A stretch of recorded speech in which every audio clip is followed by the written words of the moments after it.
You're listening to Parents You've Got This, the expert guide to parenthood. The complete guide to pregnancy, birth, baby and parenthood.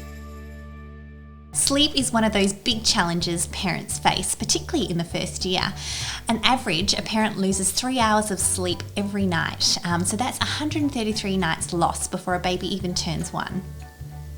It is very lucky that today we are joined by our amazing sleep experts from Infant Sleep Australia. We have Dr. Fallon Cook and Dr. Laura Conway here, and they are going to be sharing their amazing sleep advice with us all today to get our little ones sleeping really, really well. Both of these women hold PhDs and they come to their practice backed by research, but also working really closely with families to find targeted sleep solutions that work really well for them. Thank you so much today for joining us. Thank you. Thanks.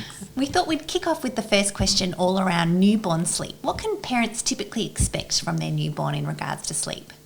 Oh, it's so varied. When they're fresh out, they need to feed a lot, you need to change them a lot. We really don't expect great big long stretches of sleep from them, particularly in that first sort of few weeks or so while they're kind of settling in. So I would say expect things to be really wildly up and down as you kind of find your feet and as your baby finds their feet as well. Do you have any tips for how parents should set up their sleep space to really foster fantastic newborn sleep? Yeah, so there can be some easy wins when it comes to setting up the sleep space. So think about having a safe bassinet or cot that follows the Australian standards. Think about having a dark room where you can think about using blackout blinds, or if you've got heavy curtains already, that makes a nice dark space for your baby. Some parents like to use white noise or an equivalent, and that's really good for muffling any environmental sounds, particularly if you've got other children in the house, and making sure that you're using a swaddle or safe sleeping suit that fits your baby correctly in the first few months. And some parents will find that their baby can just sleep anywhere. They don't care about the noise and the light. But if parents are really struggling with their baby's sleep, it's definitely worth trying to darken things down, quiet things down, because you might have a baby that really needs that support in order to have good sleep. And what about room temperature? Does there need to be a particular room temperature the nursery needs to be? Yeah, so we typically suggest somewhere between about 18 to 22 degrees is pretty good. Typically babies do better in a slightly cooler room but with more layers on, so that tends to just kind of create that nice snug feeling, and they tend not to overheat if that room is a little bit cooler. So we sort of say to parents, don't waste a lot of money ramping up the thermostat because even if it is sort of around that 18 degree mark, as long as they're rugged up well, they should sleep pretty well and be nice and snug. And then how do we know if they're warm enough? Because their little cheeks or their hands can feel so cold. How do we know if they're okay? The best way to tell if your baby is a nice comfortable temperature is to feel at the back of their neck rather than relying on touching their extremities. So it's quite normal for babies to have cold hands when they're sleeping, but that doesn't give an accurate reflection of their body temperature. So touch the back of their neck, and if it feels warm to the touch, great. If it feels hot and clammy, then they're likely to be a bit too hot. If it's cool to the touch, then it's likely to they're likely to be a bit cool, and then you can adjust their bedclothes appropriately. And are there any particular tired signs that parents need to look out for? I know when you have a newborn, it's hard to tell if they're hungry or wet or cold. What are the tired signs parents need to look out for? Yeah, so in the really early days, you're going to see things like, your newborn in particular might only have a few minutes where they can really kind of try to look at your face and take in the world, and you'll know that they're getting tired and a little bit over it once they really start to look away, like they just can't quite maintain that intense focus on your face. So that's a good sign to look for in the early days, where they might only sort of be happily awake for, sometimes it's only minutes after they've had a feed. As they get older, you'll notice things like some babies will, really start to rub their eyes or kind of pull at the ears a little bit. What else do we see? Sort of jerky movements? Yeah, really jerky movements. Some babies get red eyebrows. That can be quite a common one. And they can get a little bit more grizzly. gazing off into the distance, no longer able to focus on your face, so that you are the most engaging person to your little baby, and if they are unable to actually engage with you anymore and look at your face, that's a really good sign that they're ready for sleep. And I always say to parents, don't notice one tired sign and then quickly rush in. Once your baby's about sort of 3-4 months old, you want to see a collection of tired signs. Because some parents will see, one little eye rub and they run for the nursery to settle them, but it's actually too soon. And then you have trouble settling them because they're not quite tired enough. So once they're about 3-4 months of age, be looking for them being a bit grizzly and sort of a collection of signs. And that's usually going to mean that they'll settle down pretty quickly once they're taken into their nursery or settled off for sleep. It can be one of the most beautiful things, but also one of the most frustrating when your newborn only wants to sleep on you. Do you have any tips for how we can encourage little babies to sleep in their cot, both for their own benefit, but also so mum can get up and get some things done? Yeah, look, we all, us older mums who, our children are a little bit older now, we'd look back and think, oh, it was so lovely when we had those contact naps. Yeah. And it can be easy to forget how exhausting it is if you can't put your baby down. So in those first few, the first 3 months or so, how your baby goes to sleep is... it doesn't lead to any ongoing problems. So if your baby needs to fall asleep on you and you want to hold them to sleep, that's absolutely fine. But in terms of having a bit of space for yourself, what I would be suggesting is when you've got your very little baby, what we want to do is give them more experience of going into their cot or bassinet before they're completely asleep, so that they can feel they can learn that this is a safe, secure space, just as safe and secure as it is on top of mum or dad. So a few times a day at their nap time, get them ready for sleep, swaddle them, pop them in their bassinet before they're asleep, and you might just rest your hand on them or give them a few pats and see if they can calm down and go to sleep. If they're really not very happy about it, then pick them up and give them a contact nap and try again next time. Yeah, I think the key thing here is practice. So if you're exhausted by contact naps, you're really wanting your baby to be able to fall asleep in their cot, it won't happen straight away. And one of the examples we actually give in Sombel, our program, is when your baby's first born, they don't like having their nappy changed. They really don't like that feeling. It's really unusual to them. It feels strange, and they'll often cry a lot. But we don't go, well, we're just never going to change their nappy again. We're just going to do that one. It's part of that early phase of parenting is learning that sometimes for our baby's well-being, we have to persist with something or practice something a lot and show them that they're safe and they're okay when they get their nappy changed, or similarly show them that they're safe and okay if they are put down in their cot. So if the first few times you try to put them down in the cot, it's an absolute disaster, that's totally normal. Just give it a try. If it doesn't work out, it's all practice. And it just takes that continued kind of have a practice when you feel up to it, and eventually they will go, oh yeah, this place is actually okay. It's not as scary as I thought it might be. And I think parents come under this sort of feeling because when they first get their baby, they sleep anywhere. And, you're out for a walk, they'll go to sleep. You're at a cafe, you're in the TV's on, they sort of sleep wherever. But then they get to around 3 months and they stop doing that. They wake up a bit more. Do you want to talk to parents about, people call it the 3-month sleep regression, but is it a regression or what's happening? Yeah, so we don't really tend to use that word regression very much because there's such huge variability in when babies will have ups and downs in their sleep. The one thing we know for sure is that they all have ups and downs in their sleep, but when they do kind of is very individual. Look, around that 3 to 4 month mark, babies start to feel a bit freaked out if they fall asleep in one place and wake up somewhere else. It's just natural. If you yourself fell asleep in your bed and you woke up at 2 a.m. on the couch, you'd be weirded out. And you wouldn't just go back to sleep. You'd get up, you'd be like, what on earth is going on? You'd want to go back to your own bed again. And that's what starts to happen with babies. So for some babies, if they fall asleep while they're being cuddled or having a feed, they'll then wake up multiple times overnight, kind of like, how did I get here? What's going on? Get back in here, mum or dad, because I need your help to get back to sleep again. So for some families, that's entirely fine. They don't mind if they're up a few times per night to do that. But for others, it becomes, 8 or 9 wake-ups, and it really compromises both parent and baby's sleep health. And that's when we'd typically say, yeah, it's time to practice doing a bit of settling in the cot, because that's when they're likely to really take to it. And then they're not getting startled when they wake up in their cot. It's actually where they're expecting to be. That leads quite well into our next question, which is around routines. I think as parents, before we have a baby, we can control things a little bit. We can't control everything, but we can control some things. And then all of a sudden there's this little person that just has a mind of their own. They're doing things at different times and we are a little bit out of control.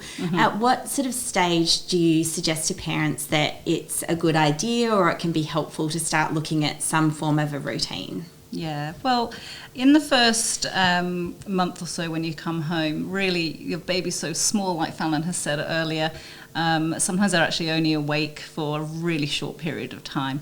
So you'll be in a routine of feeding them, changing their nappy, swaddling them, putting them back down, repeat, day and night. And initially there can be very little distinction between day and night because babies have small tummies, they need to be fed really frequently overnight. But as they grow, then they can begin to go for longer stretches overnight before they have feeds. And then we can begin to see a distinction between day and night beginning to emerge. And probably from around 3 or 4 months, you can start to look at bringing in a routine. And the really popular one that we often recommend is the feed, play, sleep, repeat routine. Yeah, it can help parents just to have that loose guide of what to follow. But of course, if your baby's showing hunger signs and they're not due for a feed, you should absolutely feed them. But I think for parents, just having a little bit of a sense of what might come next can be helpful. And it's also helpful for babies because they pick up on the patterns in our behaviour and they start to kind of realise, oh, okay, I've had my feed, I'm probably going to have a bit of playtime with mum or dad now. They kind of know what to expect. And I would probably say about sort of 4 months of age or so, it's a really good idea just to have, even if this is all you do, try to have a consistent bedtime and try to have a consistent wake up time because that really helps their circadian rhythm get into a nice groove and can make each day more predictable because they're sort of due for naps at similar times each day. Yeah, and what about sleeping through the night? I know, as sleep experts, you probably, but I think that's what parents want. They want them to sleep through the night, not knowing what is normal and what's not normal. So do you want to talk a little bit about what is actually possible and what is actually normal or what happens to most parents? Yeah, so again, I know I sound like a broken record, but there's such huge variability. So there will be babies who will sleep through the night at 5 or 6 weeks and they just always sleep through the night. And we try to be kind to their parents. That's right. We feel very frustrated if we don't have one of those babies. But others really do take their time. A lot of them, it won't be until they're sort of 6 months of age or older. And it depends a little bit too, because if you keep offering night feeds, they'll tend to keep waking up kind of wanting those night feeds. So parents do get a little bit of a say in when it happens, and I think it's best just to be guided by what you would rather do. If you're happy to feed a couple of times per night, carry on with that. But if they're 6 months of age, they're gaining weight well, and you're really keen to reduce those night feeds, then you can gradually reduce them because they can compensate by taking more calories on during the daytime. And once they're no longer having night feeds, they typically then will start to sleep through. But I think don't put too much pressure on yourself because it's a lot of parents in a bit of a race to get there, and all babies are on their own time course. So, it takes a bit of patience. That's right. And they're not like robots that you can program. Exactly. I don't think I've had a proper full night's sleep for, I've got 4 kids. Someone's up with the water bottle, someone's with the bed, someone's had a nightmare, someone's worried about school the next day. Yeah. So you sort of just, if you get a full night's sleep, I'm like, yes! Yeah, totally. What strategies do you suggest that parents try when they're wanting to help their baby to sleep themselves? So self-settling techniques. What do you find works? The key when you're working on cot settling or bassinet settling with your baby is consistency. So often we see parents coming into our clinic who are so committed to helping their baby get a good night's sleep that they're walking up a ladder in the night. So their baby is crying, they'll go in and they'll try and pat them off to sleep. And they'll do that for a couple of minutes and the baby cries a bit more. So then they pick the baby up. And the baby cries a bit more, so then they're walking around the room, the baby cries more, the next minute they're bouncing on the Fitball, and everyone then is distraught. So the baby doesn't know what's going to happen next, and the parents are rapidly running out of strategies, like what are they going to do next? And that's when we can see some dangerous scenarios coming in where parents will pop their babies in the car in the middle of the night or put them in the pram to walk around the block, and that's really not great for anyone's well-being. So the key is to pick an approach that you feel comfortable with as a parent and to practice it and stay consistent. So what you might do if your baby is woken up overnight is go in, pick them up and give them a lovely cuddle, tell them you love them, check that they don't need their nappy changed or they're not due a feed, and then pop them down in their cot. And if you had chosen, for example, gentle patting, you might pat them in a heartbeat fashion, like bum-bum, bum-bum, bum-bum. And you might hum or shush at the same time. And you'll do that for a period of time that feels comfortable for you. And then after that, you might pick them up and give them a quick cuddle, pop them down, and off you go again. And when your baby is getting used to this new approach, this one consistent approach, the key is not to then keep changing it up, because then they're going to go, oh, well, what's next? So just stay super consistent. Yeah.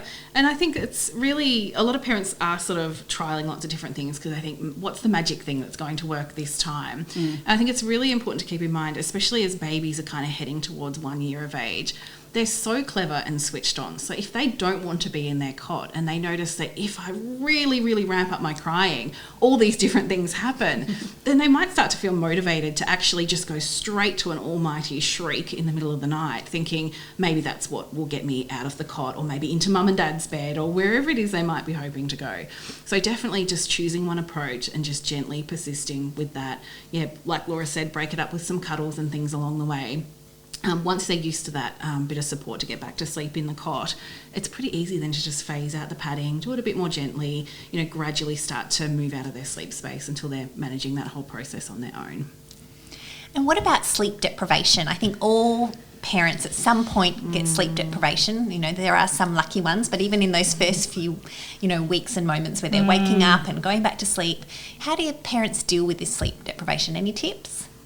Oh, it's so hard, isn't it? My first instinct is to say draw on family and friends for support, but then there are so many parents that don't have that sort of support network around them, and I think you can only really do your best. I think definitely making sure both parents are really engaged parents, that they're equally responsible for interrupted nights. Even if one parent is going to work during the daytime, the other parent is raising a little person, and that's really, really important work as well. So often we place a bit more value on the parent's work who's in that paid employment, but we have to make sure both parents are well rested and well supported. So say definitely really in the early days have that discussion. How are we going to manage this, the juggle of parenthood, so that neither parent burns out? So it might look like splitting the night into shifts. The mum might do the settling up until midnight, for example, and then the dad or the other parent might take over after then. Or the mum may just do the settles that involved a breastfeeder. She's a breastfeeding parent, and the other parent do the other settles, just so that both parents have their sleep protected. Of course, like Fallon was saying, that's not always the case. You don't have somebody else to rely upon. There's that adage, sleep when the baby sleeps. I know it's a little bit ick sometimes because it can be so hard. To think about those household chores that you really feel need to be done whilst the baby is napping. Really just give some solid thought to, do they actually need to be done? Because even if you can just sit down for 5 or 10 minutes and have a little micro sleep on the couch whilst your baby is sleeping and just leave those dishes, that's really important, because it's really, you need to be functioning well to be able to be being the best parent for your little baby, and sleep deprivation can impede your ability to be the best parent. So getting your rest takes priority over anything else. Absolutely. And I would say when it comes to the household task, worry about keeping things clean, but don't worry about mess. Who cares if it's messy? It just doesn't really matter. Just worry about what needs to be clean, and say no to things. There might be all sorts of social things happening. Maybe you've been invited. If you're exhausted and you don't really want to go, just don't. You can prioritise you and your own family, and that's okay. Yeah, and reach out for help. I think, if you're really tired, come to you guys who are the experts and get some sleep help, I think. A huge thank you guys for coming on the program today, and thanks everyone for listening. You've been listening to the Expert Guide to Parenthood podcast, and never forget, parents, you've got this. Join a Parents You've Got This masterclass today to be prepared, excited and educated for pregnancy, birth, baby and parenthood. Visit www.parentsyou'vegotthis.com.au and sign up for a masterclass today.